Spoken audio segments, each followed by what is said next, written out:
Welcome, weary traveler. Come, share our fire and allow us to teach you a game to test your cunning and temper your might. A game we call Dueling Horns.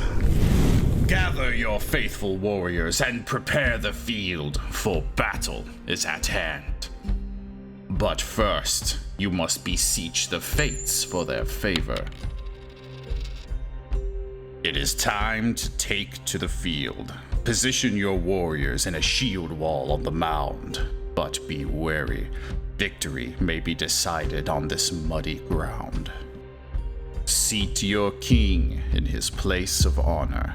Now a choice must be made on how your remaining warriors will be positioned. Will you leave your destiny to fate once more, or will you take matters into your own hands? The time for battle has begun.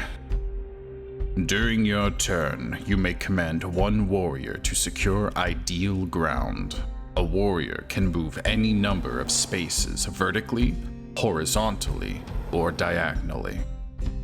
However, a warrior's movement must end if met with the edge of the board. An ally, multiple enemy warriors, or moving on to or off of the mound.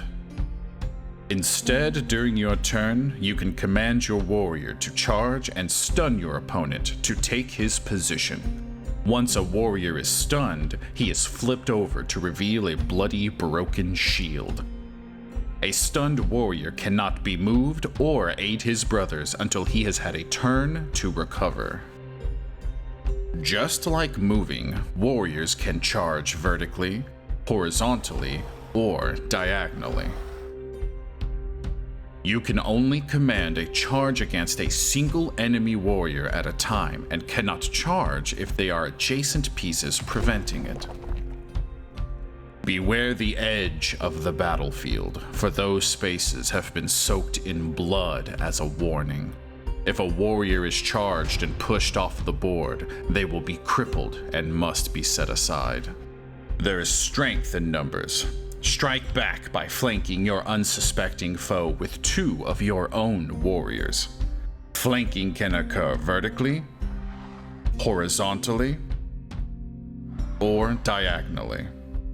Slain warriors are housed on the Rage Horde, but do not mourn the fallen. For every one of your warriors slain, your army is filled with a vengeful rage and can strike back against their foes one additional time per turn. Only one rage point can be spent at the end of your turn, and you cannot move the same piece twice. The mound consists of the shaded center spaces on the board, but be careful not to lose control of the mound. If you no longer have pieces on those spaces, the battle will be lost. The mound's muddy ground affects movement. A warrior's movement ends immediately when moving onto the mound. Likewise, if a warrior moves off of the mound, its movement also immediately ends. But movement while on the mound is normal. However, kings dominate the field with no movement restrictions. Kings can charge and flank like warriors, but if a king participates in a flank, the eliminated piece is permanently removed and will not become a rage point. Kings tower over their foes like a giant and therefore cannot be charged. However, kings can be slain if they are flanked. If a king is slain, an heir can be called forth to take his father's place. If your king has been eliminated, you must spend a rage point at the beginning of your next turn to appoint an heir and return the king to the battle. The new king must be placed on your crown space and cannot be moved until your next turn, and no more rage points can be spent. The king cannot return to the battle if another piece occupies the crown space, there are no available rage points to spend, or if the king was flanked by their opponent's king. Victory can be secured by slaying your opponent's king or dominating the mound. After your victory, claim a horn coin. A battle may be over, but the war still rages. The game will be won once a player has claimed the most horn coins. If the hour grows late, the Barrows can help shorten a game or offer a new challenge. Warriors will fill the spaces on the Barrows when they are spent as a rage point, eliminated by a king, or charged off the battlefield. Once all the spaces on the Barrows have been filled with the slain, the battle is over at the end of your turn.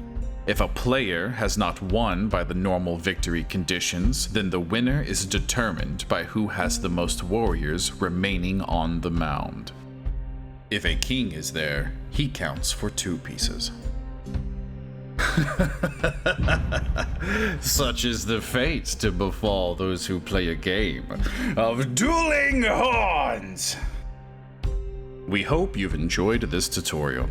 If you have any questions for our team, you can connect with us in the comment section or any of our social media accounts linked below. Now enough talk! Go forth and vanquish your foes!